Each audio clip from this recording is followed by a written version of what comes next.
தமிழகம் முழுவதும் பாரதிய ஜனதா கட்சியின் சார்பில் இந்த வெயிலின் கொடுமையை எதிர்கொள்வதற்காக இன்று தண்ணீர் பந்தல் திறந்து கொண்டிருக்கிறோம்.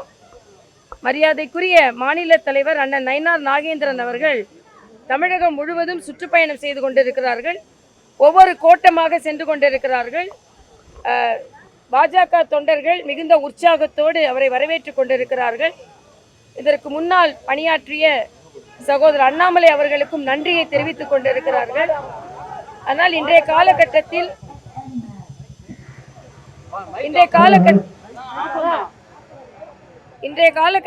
தமிழகத்தில் ஒரு மக்கள் விரோத ஆட்சி நடைபெற்றுக் கொண்டிருக்கிறது. இன்னைக்கு பாத்தீங்கன்னா குடி தண்ணீர்ல உறையூர்ல குடி தண்ணீரில் கழிவுப் பொருட்கள் கலந்து ஒரே குடும்பத்தை சார்ந்த அந்த பகுதியை சார்ந்த 3 பேர் உயிரிழந்திருக்கிறார்கள்.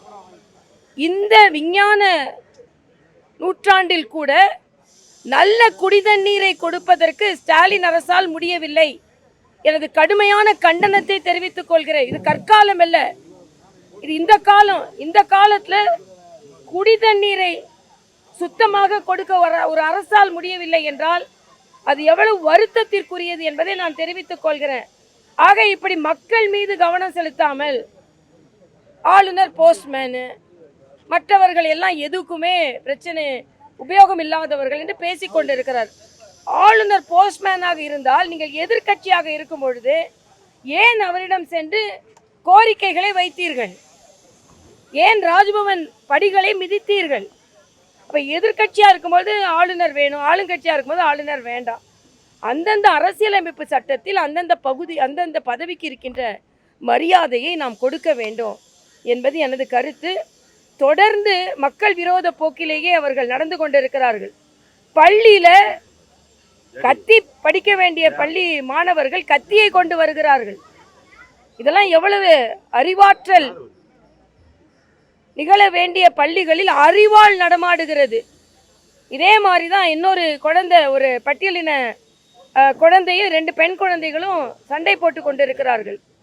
ஆக சாதிய பாகுபாடு மிக அதிகமாக தலைவிரித்தாடி கொண்டிருக்கிறது.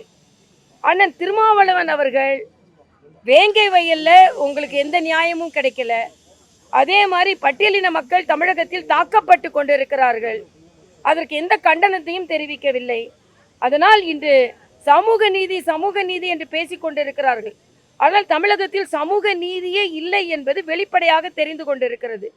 அதனால் முதலமைச்சர் அவர்கள் அந்த மாநிலத்தை பாருங்க, இந்த மாநிலத்தை பாருங்க, அந்த பிரச்சனையை பாருங்க, இந்த பிரச்சனையை பாருங்க என்று சொல்வதை விட தமிழகத்தில் உள்ள பிரச்சனை, தமிழகத்தில் சாலை வசதி இருக்கிறதா, தமிழகத்தில் குடிதண்ணீர் கிடைக்கிறதா, தமிழகத்தில் உள்ள பள்ளிகள் நியாயமாக ஒழுங்காக நடைபெறுகிறதா என்பதை பார்க்க வேண்டும் என்று நான் கேட்டுக்கொள்கிறேன்.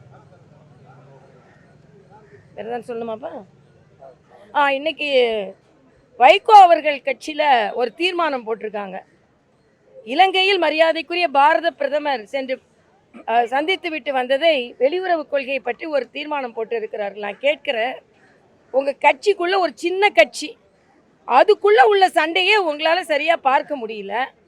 ஆனால் இன்னைக்கு 2 நாடுகளுக்கான பிரச்சனையை மரியாதைக்குரிய பாரத பிரதமர் சுமூகமாக சென்று அங்கே எல்லோரும் பாதுகாப்பாக இருக்க வேண்டும் என்ற ஒரு நிலைப்பாடை எடுத்து வந்திருக்கிறார்.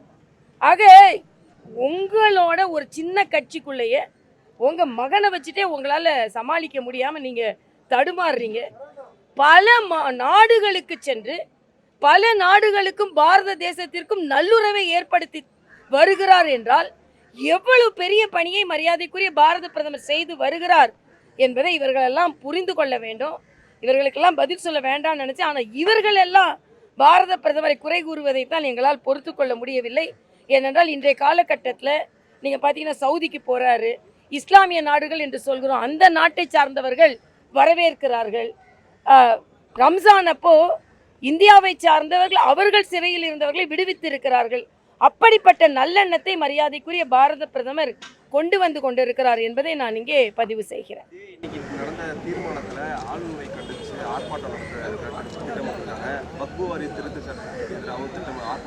நான் கேட்குறேன், நான் இதே அண்ணன் வைகோட்டை தான் கேட்குறேன். இன்னைக்கு தண்ணீர் பிரச்சனை இருக்கிறது, மின்சார பிரச்சனை இருக்கிறது. தமிழகத்தில் உள்ள பட்டியலின மக்கள் தாக்கப்பட்டு கொண்டு இருக்கிறார்கள். நான் மறுபடியும் சொல்கிறேன், திராவிட முன்னேற்ற கழகத்தை சார்ந்தவர்களும் அந்த கூட்டணியை சார்ந்தவர்களும் அடிப்படையில் மக்கள் பிரச்சனைகளில் இருந்து விலகி சென்று கொண்டிருக்கிறார்கள். இதற்கு மக்கள் தகுந்த பதிலடி கொடுப்பார்கள்.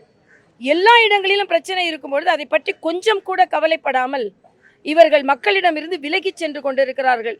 அது திராவிட முன்னேற்ற கழக கூட்டணியாக இருக்கட்டும், திராவிட முன்னேற்ற கழகமாக இருக்கட்டும்.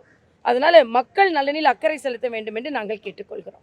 செய்திகளை உடனுக்குடன் தெரிந்து கொள்ள கீழ்கண்ட கேபிள் மற்றும் டிடிஹெச் நெட்வொர்க்குகளில் எம்நாடு செய்தி தொலைக்காட்சியை காணுங்கள். பாதகம் செய்பவரை கண்டால் நாம் பயம் கொள்ளலாகாது பாப்பா. மோதி மிதித்து விடு பாப்பா, அவர் முகத்தில் உமிழ்ந்து விடு பாப்பா.